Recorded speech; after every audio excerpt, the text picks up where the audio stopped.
Hello दोस्तों, कैसे हैं आप सब। मैं आशा करता हूँ कि आप सभी अच्छे होंगे। हम लोग आज बात करने वाले हैं environmental studies course code BE-BAE 181 के अध्याय 7 ऊर्जा संसाधन के बारे में, जिसका डिस्कशन हम लोगों ने पहले भी कुछ किया था। तो अभी हम लोग जो डिस्कस करने वाले हैं वो रेस्ट पार्ट को डिस्कस करेंगे और आज यहीं पे इस टॉपिक को समाप्त करेंगे। हमारा जो पहला क्वेश्चन है कि निम्न में से ऊर्जा संरक्षण के सिद्धांतों में कौन कौन से निहित है। तो देखिए, ऊर्जा संरक्षण हम लोग सामान्य शब्द में उसे कह सकते हैं, हम जिस तरह से ऊर्जा का उपयोग कम से कम करें और आने वाले भविष्य में वो ऊर्जा हमारे लिए बनी रहे, तो ऐसे तरीकों को हम लोग ऊर्जा संरक्षण का नाम दे सकते हैं। हम भरसक ये प्रयास करें कि ऊर्जा जो है हम लोग किस तरह से कम उपभोग करें और ये जो ऊर्जा है इसको हम लोग भावी पीढ़ी के लिए बचा सकें। तो इसे ही हम लोग ऊर्जा संरक्षण कहते हैं। ठीक है, अब इसके ऑप्शन दिए गए हैं। अधिकतम ऊर्जा प्रभाविता, अधिकतम लागत, सी ए और बी दोनों, डी ये सभी। तो देखिए दोस्तों, इस प्रश्न का जो सही उत्तर होगा वो होने वाला है ए और बी दोनों। अब कैसे ए और बी दोनों होगा वो हम लोग बात कर लेते हैं। देखिए, ऊर्जा दक्षता का सीधा सीधा ये मतलब होता है दोस्तों, ऊर्जा का इस तरह से उपभोग करना, इस तरह से उपयोग करना कि वह ज़्यादा से ज़्यादा समय तक हम लोगों के लिए बनी रहे। यही जो है ऊर्जा की दक्षता है। अर्थात ऊर्जा कितना दक्ष है, अधिक से अधिक दिनों तक हम लोगों के लिए बने रहने के लिए हम लोग उसका कितने अधिक से अधिक उपयोग कर सकते हैं, यही है ऊर्जा दक्षता। तो अगर ऊर्जा की दक्षता ज़्यादा होगी तो ऊर्जा का संरक्षण होगा और ऊर्जा अधिक दिनों तक जाएगी, ऊर्जा का उपयोग हम लोग अधिक दिनों तक कर सकेंगे। इस तरह से ये वाला जो ऑप्शन है ए, ये सही है। देखिए, बी है दोस्तों, अधिकतम लागत।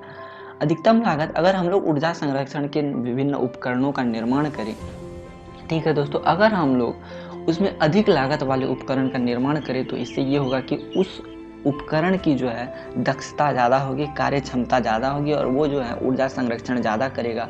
इस वजह से हम लोग अधिकतम लागत वाले उपकरणों से भी ऊर्जा संरक्षण को बढ़ावा दे सकते हैं। इसलिए यहाँ पे सी आंसर ए और बी दोनों सही होगा। हमारा जो अगला प्रश्न है दोस्तों वो ये है कि निम्न में से किस तरीके से ऊर्जा संसाधनों के प्रभावी उपयोग किए जा सकते हैं। ठीक है, इसी तरह का एक क्वेश्चन है। तो हमारे ऑप्शंस हैं ए कम करना, बी पुनः उपयोग करना, सी पुनः चक्रण, डी ये सभी। तो हमारा जो यह प्रश्न दोस्तों, इस प्रश्न का हमारा सही उत्तर होने वाला है डी।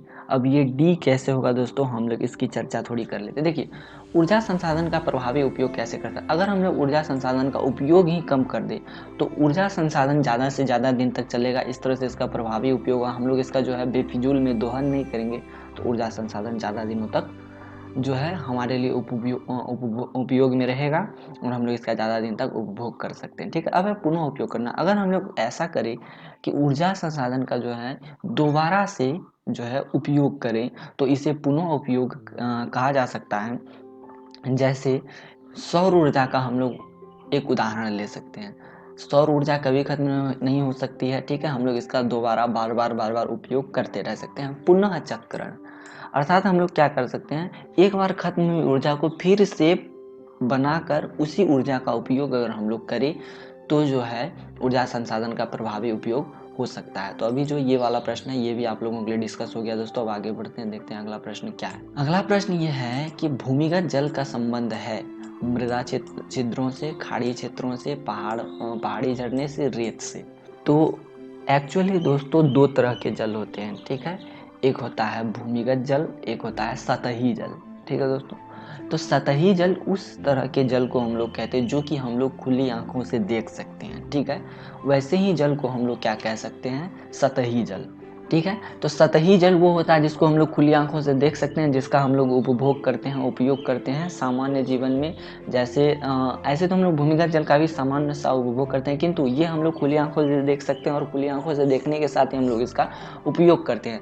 तो जैसे उदाहरण दोस्तों, नदियों में बहता हुआ जल, ठीक है, झरनों में बहता हुआ जल, तालाबों में बहता हुआ जल, क्योंकि हम लोग इन सारे जलों को देख सकते हैं। तो ऐसे जो जल होते हैं सतही जल होते हैं। ठीक है, जो कि पृथ्वी की सतह पर अपने आप को विद्यमान बनाए रखते हैं। किंतु भूमिगत जल जो होते हैं दोस्तों, ये क्या होते हैं, सतही जल से ही धीरे धीरे मिट्टी के छिद्रों से रिश्ते रिश्ते क्या होते हैं कि भूमि के अंदर चले जाते हैं। तो ऐसे जल को हम लोग भूमिगत जल कहते हैं। ठीक है, तो आप लोगों के सामने उदाहरण है मृदा छिद्र, पहाड़ी झरने से, रेत से, खाड़ी क्षेत्रों से।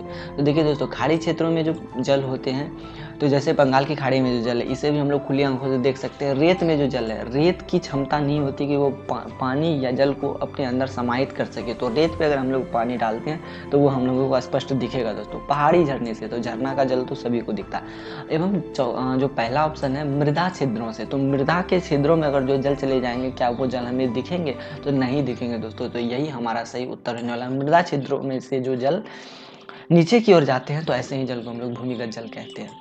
तो हमारा अगला प्रश्न दोस्तों, भूजल के वितरण को क्या कहा जाता है? ऑप्शन है भूजल हाइड्रोलॉजी, एक्वीफायर, वाटर हार्वेस्टिंग, वर्णन। देखिए दोस्तों, हमारा जो इस प्रश्न का सही उत्तर होगा वो होगा भूजल हाइड्रोलॉजी। तो भूजल हाइड्रोलॉजी कैसे होगा, हम लोग इसकी चर्चा कर लेते हैं। तो देखिए, भूजल का वितरण जो है, भूजल जैसे कि मैंने आप लोगों को बताया, भूजल कौन सा जल होता है?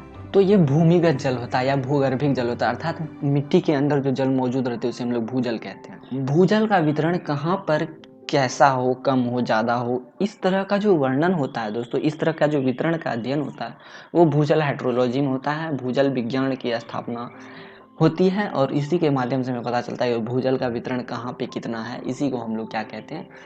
तो भूजल हाइड्रोलॉजी कहते हैं। हमारा जो नेक्स्ट क्वेश्चन वो ये है कि हाइड्रोलॉजिकल चक्र को जाना जाता है पवन चक्र, जल चक्र, कार्बन चक्र, नाइट्रोजन चक्र। तो देखिए दोस्तों, इन सभी में हमारा जो सही उत्तर होगा ये होने वाला है जल चक्र। जल चक्र को हम लोग हाइड्रोलॉजिकल चक्र के नाम से जानते हैं। तो इस जो हाइड्रोलॉजिकल चक्र की चर्चा हम लोगों ने पहले ही कर ली थी अध्याय 2 में, पारिस्थितिकी तंत्र में। पारिस्थितिकी तंत्र में हमने अच्छे से चर्चा की थी इन सभी के बारे में, पवन चक्र के बारे में, नाइट्रोजन चक्र के बारे में, कार्बन चक्र के बारे में और जल चक्र के बारे में। अगर आप लोगों ने वो वीडियो नहीं देखा तो आप लोग जाके ये वीडियो जरूर देखें, तभी आप लोगों को ये सभी चीज़ें समझ में आएंगी। ठीक है, अब हमारा जो नेक्स्ट क्वेश्चन है वो ये है दोस्तों, जल संसाधन पाए जाते हैं भूमिगत जल के रूप में, सतह जल के रूप में, सी, ए और बी दोनों, डी इनमें से कोई नहीं। तो इसकी भी चर्चा हमने पहले कर रखी है दोस्तों।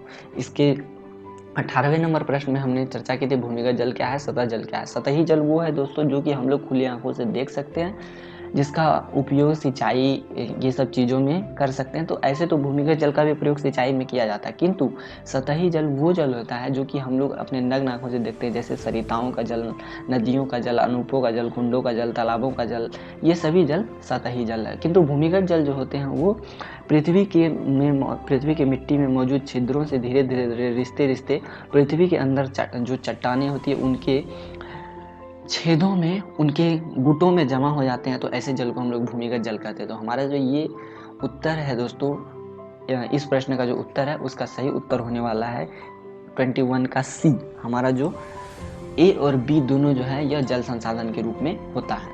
हमारा अगला प्रश्न है दोस्तों, वह जल जो मृदा छिद्रों के मध्य जमीन तथा पर्वतीय खंडों में पाए जाते हैं कहा जाता है?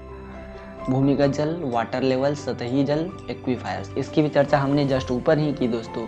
मृदा छिद्रों के मध्य जमीन और पर्वतीय खंडों में जो जल पाए जाते हैं उसे हम लोग भूमिगत जल अथवा भूगर्भिक जल या फिर भूजल कहते हैं। तो हमारा जो यह प्रश्न है इस प्रश्न का सही उत्तर होने वाला है ए, अर्थात भूमिगत जल। अब हमारा अगला प्रश्न है एक्वीफायर्स क्या होता है? ऑप्शन है छिद्रित परत, ठोस परत, वाटर लेवल एंड इनमें से कोई नहीं।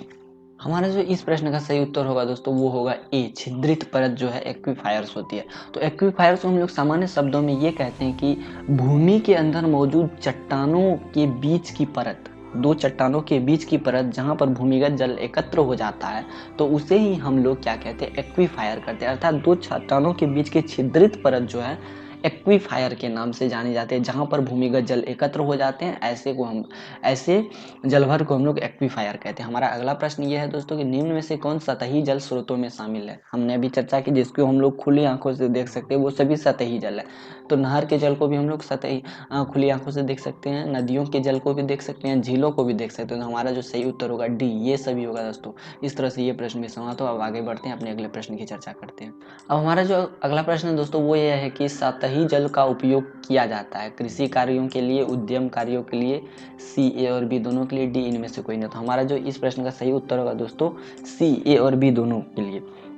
हम जैसे एक समान सा उदाहरण लेते हैं कृषि कार्यों के लिए। अगर हम लोग सतही जल अर्थात सतह पे मौजूद जल, नहरों से पानी निकालकर हम लोग सिंचाई का काम करते हैं तो कृषि का कार्य करते हैं। उद्यम कार्यों के लिए देखा होगा आप लोगों ने, दिल्ली में पानियों को, यमुना नदी से साफ पानियों को उद्योग धंधों में इस्तेमाल किया जाता है और फिर उसी गंदगी को उसी नदी में बहा दिया जाता है। तो इस तरह से उद्यम कार्यों के लिए भी सतही जल का प्रयोग होता है। ठीक है, अब 26 नंबर प्रश्न दोस्तों कि पेयजल उपचार में किसे मुक्त किया जाता है? बैक्टीरिया को, रासायनिक प्रदूषक को, एल्गी को और डी ये सभी को। तो देखिए दोस्तों, पेयजल में जो है बहुत तरह की गंदगियाँ पाई जाती हैं, तो जब हम लोग इसका उपचार करते हैं अर्थात इसको जब हम लोग शुद्ध करने की कोशिश करते हैं तो हम लोग क्या करते हैं, बैक्टीरिया को भी हटाने की कोशिश करते हैं, रासायनिक प्रदूषक को भी हटाने की कोशिश करते हैं और एल्गी को भी हटाने की कोशिश करते हैं। इस तरह से हमारा जो सही उत्तर होगा दोस्तों वो होने वाला है डी ये सभी। हमारा अगला प्रश्न है दोस्तों, जल शोधन की प्रक्रिया में कौन कौन से शामिल है? वातन, रोगाणुनाशक, निस्पंदन, डी ये सभी। ठीक है, तो हमारे इस प्रश्न का सही उत्तर होगा दोस्तों ये सभी। अब कैसे ये सभी, हम लोग इसकी जांच कर लेते हैं। अब देखिए, वातन ये एक प्रोसेस होता है दोस्तों, एक प्रक्रिया होती है जिसमें क्या होता है कि जल के अंदर जो है हवाओं को मिश्रित किया जाता है और इसमें जो मौजूद बैक्टीरिया होते हैं, जो भी गंदगियाँ होती हैं उनको साफ करने की कोशिश की जाती है। रोगाणुनाशक, अब क्या होते हैं कि रोगाणुनाशक अर्थात जो भी रोग फैलाने वाले कीटाणु विषाणु होते हैं उनको साफ करने के लिए रोगाणुनाशक का प्रयोग किया जाता है जल शोधन की प्रक्रिया में। अब है निस्पंदन। अब निस्पंदन एक प्रक्रिया होती है दोस्तों जिनके माध्यम से क्या होता है कि किसी भी पदार्थ में मौजूद ठोस और द्रव तरह की जो गंदगियाँ होती है उसको जो है फिल्टर के माध्यम से अलग करने का काम किया जाता है। ठीक है, तो अब आप लोग समझ गए होंगे। अब आगे बढ़ते हैं दोस्तों और अपने अगले प्रश्न की ओर चर्चा कर लेते हैं। हमारा अगला प्रश्न है दोस्तों, भारत में 90% जल का उपयोग किस क्षेत्र में किया जाता है? कृषि कार्य में, उद्योग में, ए और बी दोनों में और घरेलू कार्य में। हमारा इस प्रश्न का सही उत्तर होगा दोस्तों ए, कृषि कार्य में। अब आगे बढ़ते हैं। हमारा अगला प्रश्न है, जल का उचित वितरण किस प्रकार किया जा सकता है? जल संचय हेतु जलाशयों का निर्माण कर, जल ग्रहण हेतु बांधों का निर्माण कर, ए और बी दोनों और केवल छोटी छोटी जलाशयों के द्वारा। तो हमारा जो यह प्रश्न है इस प्रश्न का हमारा सही उत्तर होगा दोस्तों सी। अगर हम लोग जल संचय हेतु निश्चित जलाशयों का निर्माण करें या जल ग्रहण हेतु बांधों का अच्छे से निर्माण करें तो हम लोग जल का उचित वितरण कर सकते हैं। ठीक है, अब हमारा अगला क्वेश्चन दोस्तों, राष्ट्रीय जल विकास एजेंसी की स्थापना कब हुई?